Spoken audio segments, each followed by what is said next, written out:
Oh my God. Bonsoir mes abonnés. Bonsoir. J'espère que vous allez bien. J'espère que tout va bien pour vous. Comme je dis toujours dans toutes les vidéos, même si ça ne va pas, ne vous inquiétez pas car le deuxième nom de Dieu, c'est le temps.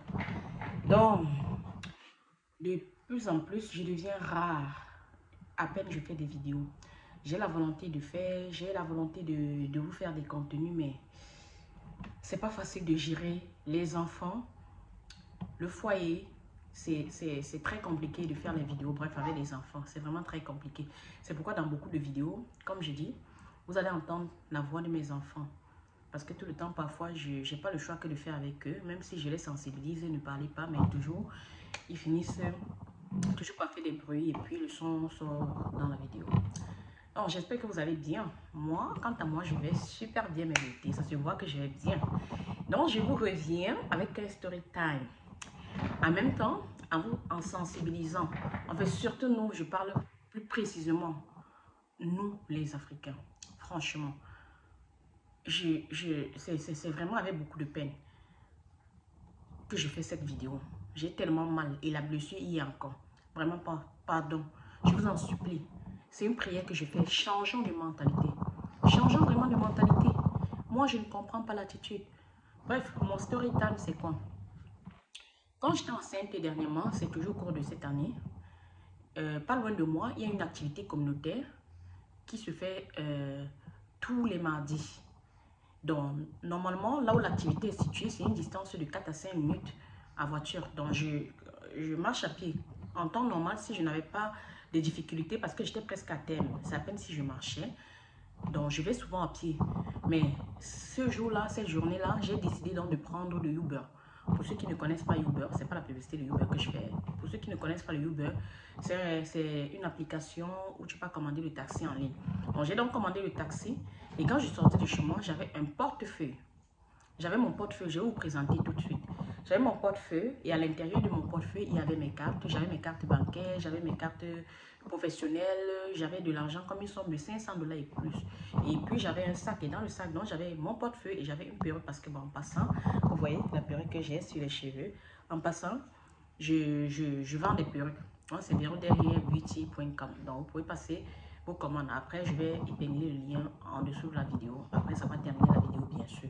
Donc, j'avais une perruque que je devais livrer parce que j'avais une cliente aussi qui participe à cette activité parce que l'activité consiste à préparer, donc on apprend aux femmes immigrantes à faire des mets canadiens et tout ça. Donc, soit c'est les femmes qui viennent d'accoucher, qui ont un bébé, un nouveau-né, soit c'est les femmes enceintes. Donc, voilà les deux catégories de personnes qui vont à cette activité-là. Ça s'appelle Samijo. Donc, je commande dans le taxi, je sors de chez moi avec tout ce que j'ai cité, la perruque et mon portefeuille dans le sac. Et un carton, donc quand j'ai un carton et un sac, donc quand j'arrive, il y a les, comment dire, bref, comment ça s'appelle? Il y a les conteneurs, les petits conteneurs qui prennent des poubelles là, donc il faut jeter le plastique, jeter le carton de l'autre côté et tout ça. Donc quand je sors, j'ai déjà commandé le taxi est en avant de mon building, ça m'attend. Je pars donc jeter et je rentre dans le sac et puis je rentre dans le taxi, je m'assois. Avant de continuer, il ne faut pas négliger votre intuition. Moi, j'ai appris à partir de là, quand l'intuition, la première intuition qui vous dit quelque chose, franchement, ne négligez pas ça, prenez ça en considération. Donc quand je monte dans le taxi, parce que c'est toujours un réflexe chez moi, et j'essaie de regarder parce qu'ils ont toujours comme un batch là. Donc, quand je monte dans le taxi d'abord, je vois le visage de la personne. Je ne sais pas, dans mon cœur, j'ai dit, mais il est tellement mon Dieu, il ressemble à un bandit, il ressemble à un voleur. Je me suis dit ça à l'intérieur de moi. Donc, et c'est comme ça que quand il conduisait, il me regardait à travers son rétroviseur. Il conduit, et on arrive là où j'allais pour mon activité. Je descends dans le sac que j'avais à l'intérieur, il y avait mon portefeuille et la perruque. Et dans le portefeuille, j'avais mes cartes professionnelles et j'avais 500 $, 500 $ et plus même. Donc, quand je descends dans du taxi, imaginez la suite. J'oublie dans le sac là. Je monte là où il y a l'activité. Je vous assure que j'ai même pas fait 2 minutes. Quand j'ai même pas fait 2 minutes, donc c'est juste le temps de prendre l'ascenseur. Quand je me suis rendu compte que j'avais oublié mon portefeuille, donc directement je suis allée, je paniquais, je tremblais.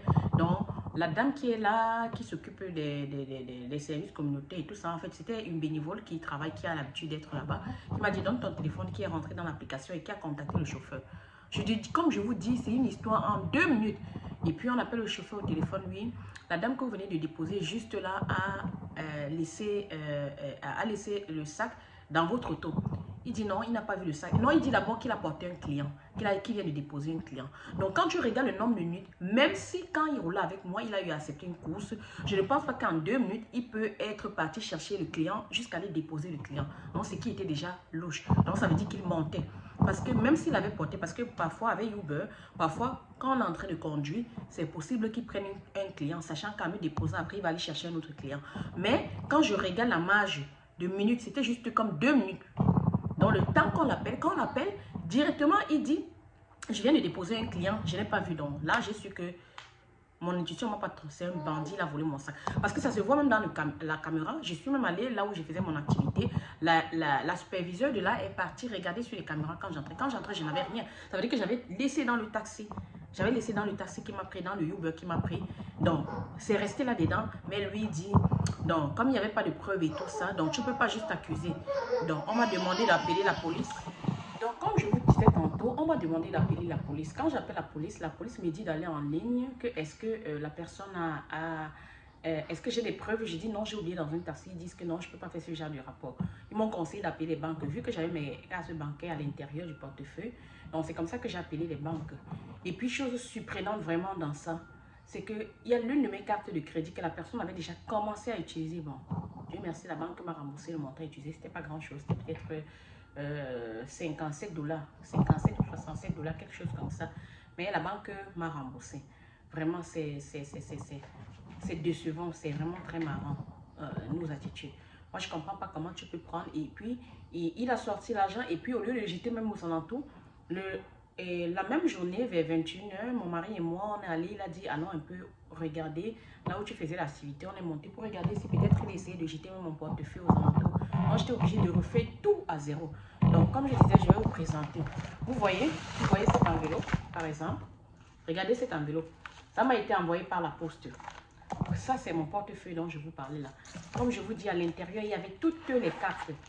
Regardez, il m'a envoyé, mais quand j'avais déjà fait des cartes, regardez, j'avais plein de mes cartes là. Vous voyez? J'avais plein de cartes là. Regardez. Regardez. J'avais plus de 20 cartes à l'intérieur.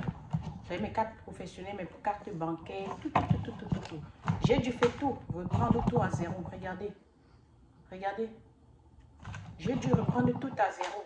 Regardez, j'avais même ma carte de santé là. Tout. Donc ça, c'est mon portefeuille. J'ai retrouvé mon portefeuille. En fait, pas que j'ai retrouvé, on m'a envoyé. Je ne sais pas là où il a lancé, mais c'est venu de Toronto. Donc le portefeuille est parti se retrouver loin à Toronto. Toronto, c'est comme presque 5 heures de route de moi. Moi, je suis à Ottawa, je vis à Ottawa. Mais le portefeuille s'est retrouvé loin à Toronto. Donc c'est comme ça, vous voyez. Ça, c'est... Donc c'est comme ça qu'on m'a envoyé ça par la poste. Mais malheureusement, j'avais déjà refait ma carte de santé, j'avais bloqué les cartes, on m'avait envoyé les nouvelles cartes par la poste. Bref, je fais ce story time pour sensibiliser juste mes frères et mes soeurs. Je vous en prie. Nous tous, comme je vous ai dit, il y avait un montant de 500 dollars. Vous avez vu l'argent là, il n'y a pas l'argent là. Il a sorti l'argent et puis il est parti balancer là où il pouvait balancer. Et puis bon, je ne sais pas, peut-être quelqu'un a dû ramasser et aller là où on donne les objets perdus. Et puis c'est là où ils m'ont envoyé. Parce que sur mes cartes, il y avait l'adresse, comme sur la carte de santé, mon permis de conduire, il y a l'adresse là. Alors moi, tout ce que je vais dire aujourd'hui, c'est quoi? C'est que, franchement, ayons la crainte de Dieu, ayons peur de la nature. Parce qu'il y a un karma. Il y a un karma. Tu vois une femme enceinte qui tire son ventre presque à terme et puis qui oublie quelque chose, tu es incapable de rentrer là où tu l'as déposé, tu prends et tu sors de l'argent à l'intérieur. Mais franchement, comme je dis, ayons peur de Dieu, ayez la crainte de Dieu. Parce qu'il y a le karma, il y a ce qu'on appelle le karma. On peut tromper tout le monde, vous pouvez me tromper n'importe qui, mais on ne peut pas tromper celui qui nous a créés, on ne peut pas tromper celui qui est là en haut. Ayons peur de Dieu. Ayons peur de Dieu. Le karma existe. Après, quand vous allez faire des choses, ça ne va pas marcher. Ou après, quand quelque chose va vous arriver parce que vous êtes en train de payer ce que vous avez fait, vous allez dire que le Dieu ne vous aime pas. Hein? Vous jugez ça, hein, mes beautés, mes femmes capables. Vraiment, franchement, soyons conscients. Ayons peur de Dieu. Et c'est important. Je ne veux pas dire que moi je suis parfait, personne n'est parfait, mais on essaie juste de faire la part des choses. Il y a des choses que même à n'importe quel prix, je ne le ferai pas. Je ne le ferai pas. Donc vraiment, c'était ça le story time dont je dis, Et ayons la crainte de Dieu parce que il y a le karma qui existe. La chicotte de Dieu, c'est une chicotte qui fait très mal. Donc, faisons très attention aux actes que nous posons dans la vie. Donc, bref, je suis à la fin de cette vidéo. S'il vous plaît, la seule chose à m'aider, c'est de abonnez-vous, partagez, likez et le maximum. Donc, je vous aime beaucoup. Beaucoup, beaucoup, beaucoup, beaucoup. Plus, plus, plus. Je vous envoie des cœurs. Donc, comme je dis, abonnez-vous, likez et partagez. Cliquez surtout sur la cloche de notification pour être au courant de mes vidéos futures. Une fois que je fais une vidéo, que ça vous signale. Merci et passez une belle journée. Merci. Prenez soin de vous.